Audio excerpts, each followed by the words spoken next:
On a oublié de parler du token sur lesquels on a mis et on a fait un beau x10 pour l'instant. C'est parti pour un x100, c'est ça? Si jamais on en parle et que ça chute, frérot, ça va dire que ça a Écoute, chill. pour l'instant... Attends. Ouais, c'est ça. Ils viennent faire x20. Allez. Allez, bonjour et bienvenue au Café du Coin. On va vous faire un beau récapitulatif de cette semaine. Il s'est passé beaucoup de choses, ETF. Mais d'abord, la question de la semaine. On vous a posé une question vous demandant est-ce que vous pensiez que le Bitcoin allait dépasser les 100 000 $ sur cette année 2024? Est-ce que vous avez entendu ce que dit Cathy Wood, juste pour vous teaser la vidéo qui viendra beaucoup plus tard. Elle est là, Cathy Wood. On en parlera lundi. Plus de 100 000 $ ou moins de 100 000 $? Mettez en commentaire la team dans laquelle vous allez être. On parle de fin 2024, pas 2025. Bon les gars, je vais mettre cette fabuleuse femme qui est derrière nous, Cathy Wood, pour commencer le sommaire de cette émission. On va parler de l'ETF, d'abord dans un premier temps, ETF Bitcoin. Et la seconde news, ça va être quoi? Bah, ça va être une entité, on va dire, qui suit le chemin de l'ETFisation, tu vois, qui prend le pli aussi, et qui veut être introduit en bourse, et pas n'importe quel crypto. Restez avec nous, vous allez voir, c'est intéressant, c'est vrai, j'avais oublié cette news. Bon, l'ETF Bitcoin, les gars, qu'est-ce qui s'est passé pendant cette nuit? Qu'est-ce que vous en avez pensé? Est-ce qu'il s'est passé quelque chose de bien pour vous? Est-ce qu'il s'est passé quelque chose de mal? Moi, mon avis est en demi-teinte, je vais le donner juste après le vôtre. Bah, moi, je suis content parce que mon bac de TH long terme, mais je m'attendais pas forcément à cette réaction. Et plus 10% de l'ETH, pourquoi pas? Mais je m'attendais à un petit plus 10, 12, 15% du Bitcoin, et en fait, ça n'a pas eu lieu. ETH qui est juste au-dessus de la tête de David. Il y en a eu d'autres, c'est-à-dire qu'il y a eu l'Ethereum classique, qui a fait plus de 40%, et l'Ethereum Name Service, le ENS, qui a pris plus de 30% aussi. Ouais, les alts ont pris toutes 15-20%, UOS, Atom aussi, donc c'est pour te dire que tout a bien pris 15%. La team OS, je suis toujours très déçu, je suis désolé, je sais que vous êtes à fond derrière OS. Je suis avec vous, j'ai un bac de... Je peux pas en parler, j'ai une baraque dessus et j'aimerais bien qu'elle pète cette baraque, enfin dans le bon sens, qu'elle devienne une villa. Non, tu vas avoir les charges bientôt qui vont te tomber dessus. J'ai l'impression que c'est Ethereum qui a profité réellement, dans un premier temps, de l'ETFisation de Bitcoin. Et, écoute, comme tu as dit, Ethereum classique qui a pris 40%, Ethereum Name Service qui a pris derrière combien, David? À peu près, un peu plus de 30%. Bon, écoute, ouais, c'est ces deux-là pour moi qui... Après, je dis 30%, c'est sur 24 heures, mais c'est-à-dire que Tonton Rod, qui a balancé l'Ethereum classique à, je crois, 7, qui est monté à plus de 30, c'est quand même sympa. Non, mais c'est excellent, excellent. On a vu le trade, on s'est dit, tiens, vas-y. Je paye pour voir. Je paye pour voir. En se réveillant cet après-midi, ça a été très très sympathique. Comme quoi, ne pas regarder ses positions, parfois, ça a du bon. Mais je ne vois pas de... Peter, tu disais que Bitcoin a tapé les 49. Bon, je dis pas que c'est pas bien, je suis très content. Il y a eu plus de 2 millions de dollars de volume 2 billions sur les ETF. Pas 2 millions non plus, tu vois. 2 billions.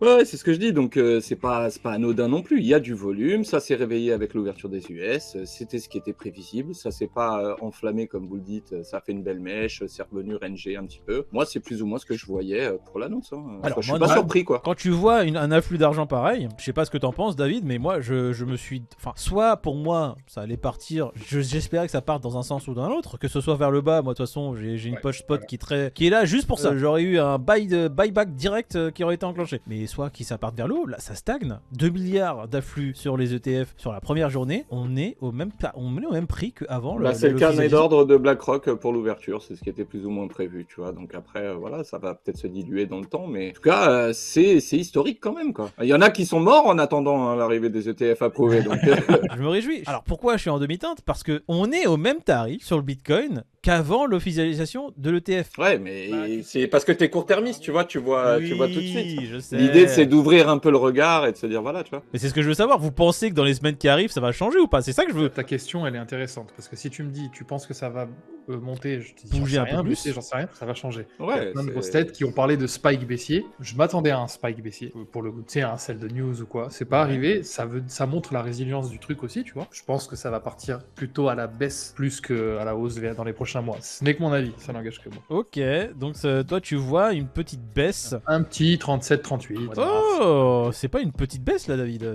Oui, un petit spike baissier. Ok, d'accord. Bah écoute, moi ça serait pas pour me déplaire. J'ai vu qu'il y avait une forte bataille, parce que quand tu regardes le carnet d'ordre, Bitcoin c'est principalement des longs qui sont mis dessus. Les bears, ils ont beaucoup de mal à refaire venir les prix vers le bas. On a eu la seule capitulation sur les alentours des 49 où t'as vu justement plus de 2500 $2500 de perte. À part ça, j'ai pas vu grand chose. Bon bref, est-ce qu'on peut dire du coup que ETF Bitcoin historique, c'est bon. On va dire que Bitcoin a fait enfin son entrée dans le monde. Comment on pourrait appeler ça? Au plaisir ou aux dames de certains, hein, faut voir. T'as vu la déclaration d'une nana de la SEC aujourd'hui qui disait qu'elle a peur que ça fasse plus de bien à Bitcoin, cette introduction, pour sa valorisation à lui, que pour les investisseurs qui ont à investir sur Bitcoin. Tu vois. Donc tu te dis, mais en fait, cette boîte, c'est n'importe quoi. Les mecs, ils savent même plus ce qu'ils disent entre eux. Ils perdent les codes de Twitter. Enfin, c'est compliqué, la SEC. T'as vu, en plus, une petite chose que j'ai notée quand même, et on a noté tous avec la communauté qui nous suivait pendant la soirée d'hier, pas de tweet de la SEC. Aucun, rien.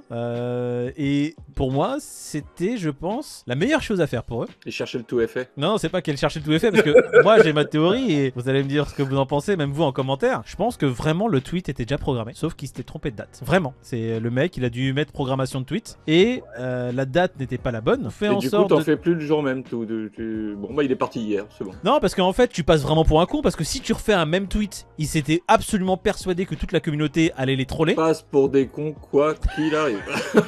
Franchement, vous pouvez se mettre une plume dans le cul et danser, et c'était la même chose. Là, ils se sont passés pour des cons, c'était un loupé catastrophique. C'est sûr que d'avouer que ça serait de leur faute ou d'une manipulation interne, parce qu'il y a quand même eu un communiqué de Twitter de X qui a dit que c'était forcément quelqu'un oui, mais que c'était forcément quelqu'un qui avait le numéro de téléphone qui était relié au compte Twitter, tu vois, qui a donné des éléments qui fait que, et en plus, une fois de plus, on va pas se mentir, un hacker, il aurait profité de cette opportunité-là, tu vois. Je veux dire, il aurait valorisé ce truc-là. Et Bitcoin, genre il aurait dit buy Bitcoin. Ouais, tu vois, une dinguerie. Il aurait mis la tête de Gary en string, ou je sais pas, il aurait fait une dinguerie, tu vois. Donc l'erreur dont parle Moïd, c'est possible.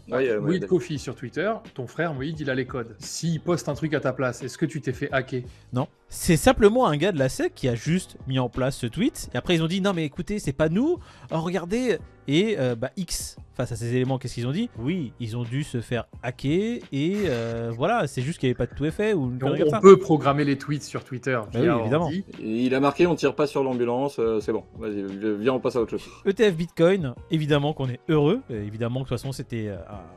Ça allait se faire quoi qu'il arrive. Là, la SEC était au pied du mur. Et quand tu vois les plus gros de ce monde, parce que c'est eux qui dirigent le monde, hein, les BlackRock et Consortium, si eux étaient déjà en train de mettre en place les pubs et ce service-là pour leurs clients, ils le font pas pour rien. C'est qu'ils savaient très bien que ça allait être mis en place. Donc, heureux. Du coup, patienter plutôt pour le petit pump de Bitcoin ou un petit réveil sur Bitcoin. 2025. Toi, tu penses vraiment 2025? Le halving dans 6 mois, bon, c'est possible. Hein, c'est possible. Ouais. Halving dans 3 mois, frérot. Halving, le prix ne sera pas forcément price. Enfin, le Bitcoin ne sera pas pricé forcément tout de suite. Et ça va faire un peu comme pour moi, hein, et on en a discuté de toute façon, nous trois, entre nous. On pense, hein, évidemment. On n'est pas Madame Vibra, mais de mars 2020, c'est-à-dire le petit dip qu'on a eu en mars et la petite montée tranquillement qui va se faire tout au long de l'année pour arriver peut-être à un beau spike fin 2024. Donc mi-2024, peut-être le petit down et petite remontée tranquillement après derrière. Faudra voir les volumes à ce moment-là, mais pour l'instant, c'est un peu la théorie. On ne peut de toute façon rien savoir. On n'est pas des Madame Irma, encore une fois, on spécule. Et dites-nous un peu ce que vous en pensez, vous, dans les commentaires, parce que ça sera intéressant aussi d'avoir votre avis. Nous, on est 3, mais si on peut avoir l'avis de milliers de personnes, ça nous permet de nous faire une petite idée un peu plus précise de ce que pense la communauté. C'est toujours intéressant. Bon, on passe à cette petite crypto, David. Ouais, petite crypto, petite capi. 25 milliards. Ouais, je sais pas si elle est dans le top 10. Elle est 7ème. Elle est 7ème, les amis. C'est l'USDC qui décide de rentrer en bourse. Alors, qui a file le dossier pour rentrer en bourse. Ils ont déposé le dossier sous la pile. Après, les amis, on vous en a déjà parlé de USDC. C'est quand même le bon élève. Et c'est celui qui veut faire les choses bien, carré depuis le début. Donc, c'est la suite logique des choses, j'ai envie de dire. Voilà, c'est pour baiser tes terres un peu, là. Plus que pour faire le bon élève, là. J'aime bien parce que moi, je mets les formes et t'as Pete qui explique. À 25 milliards, les autres sont à quoi? 90 milliards, je crois. Un peu plus, ouais, exactement. Tu sais très bien que Coinbase, c'est plus lié à l'État américain et c'est plus réglementaire, comme tu le dis. Ils essayent de... En plus, attends, ils avaient déjà fait une demande en 2021, si je dis pas de conneries, déjà, pour introduire Circle en bourse. Ils s'étaient associés avec une boîte, je sais plus, c'était Concorde Capital, je crois, un truc comme ça. Ils s'étaient associés avec, parce qu'eux étaient déjà cotés en bourse pour faire leur introduction.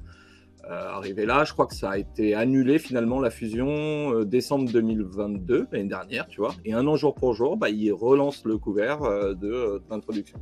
Pour moi, effectivement, et s'ils s'ouvrent le capital en bourse, c'est une manière effectivement de se valoriser mieux et de peut-être mettre la nique à tes terres. De toute façon, c'est pas une question de nique, ils sont concurrents, donc ils vont se tirer la bourre. Que les deux en soi, hein, c'est de bonne guerre. C'est un bon levier là, je pense pour eux. Et ils vont être aidés. Tes terres, ils auront qu'à $1 milliard et puis c'est bon. ça va. Non, mais moi je trouve ça sain. Je trouve ça sain que justement ce soit pas l'USDT qui soit omniprésent et voilà. En fait, on parle de décentralisation. Il faudrait malheureusement, même si c'est centralisé comme système les stablecoins, il en faudrait beaucoup plus qui soit aussi, qui ait le rein aussi solide que l'USDT. Parce qu'on en a vu beaucoup disparaître jusqu'à aujourd'hui malgré tout le FUD. Le rein solide avec USDT dans la même phrase. Non mais en fait c'est ça qui est fou. Faut quand même pas trembler des genoux, hein, putain. Non mais force est de constater que depuis oui, toujours, malgré tout le FUD qu'il y a pu avoir sur l'USDT, et malgré encore aujourd'hui l'incertitude qu'on a autour de l'USDT, il est toujours là. Et on espère qu'il sera toujours là parce que s'il tombe USDT, je peux te dire que le Bitcoin à 35 000, non, on est à, comme qu'a dirait Capital là, il capot, je sais pas quoi, on va taper les 12K sur le Bitcoin. Hein. Et même, j'irais même jusqu'à dire que USDT qui tombe, Bitcoin ouais, je vais dire à 4 chiffres. Ouais, Bitcoin à 4 chiffres. Ah, ça serait vraiment un cataclysme. C'est sûr qu'on n'a pas besoin de ça. On est en train de se racheter une image là. Là, t'imagines, regarde l'approbation des ETF Bitcoin, peut-être la même chose à venir sur Ethereum. Là, je trouve que le marché crypto se rachète une image, tu vois, avec le nettoyage qu'il y a pu avoir ces 2 dernières années. T'as quand même l'impression que ça file droit. Vous le voyez pas, mais vraiment. Je viens de mettre Crypto Bubble. Tu dis le marché se rachète une image et on a le WIF, WIF, je sais même pas ce que c'est. Ça a l'air d'être un truc totalement pété qui a fait 107% sur les 24 heures. Le marché se rachète une image, hein. Ça WIF 107%. Ça se trouve c'est un super projet et t'es en train de cracher. Ah mais ça se trouve c'est un super projet bien sûr. Le trader qui a mis 8 millions dessus quand il a appuyé sur buy. Qui va mettre 8,8 millions sur un shitcoin Solana? Qui est capable de ça? Un mec qui a 6 millions à perdre. Voilà, exactement. Non, c'est un mec qui a tellement acheté de Solana pendant le dip que il en a plus rien à foutre. Bah là au moins ça va lui mettre une piqûre de rappel que la vie c'est pas un rêve, frère. Réveille-toi, quoi. Ça se trouve, même cet argent qu'il a perdu, c'est son café le matin. Ah ouais, il s'en bat les reins, je veux bien le croire, hein. Je veux bien le croire, mais c'est abusé, quoi. Et grand bien lui en face, parce qu'on aime ce genre d'histoire. Et gros, bah écoute, bravo, tu t'es essuyé avec 6 millions. Bon, du coup, avant de terminer, le shitcoin de la semaine, David. Tiens, regarde, on va te mettre en gros plan. Shitcoin de la semaine. Le premier indice, les amis, je suis fier de vous. Vous avez donné un indice capillotracté, comme j'aime. Et franchement, bravo, les gars. Deuxième indice cette semaine, ça peut nous éblouir parfois, voire même souvent. Quand il te donne un indice et que tu parles aux oiseaux derrière, c'est que l'indice est bon à la David. Je viens de vraiment, réellement parler aux oiseaux.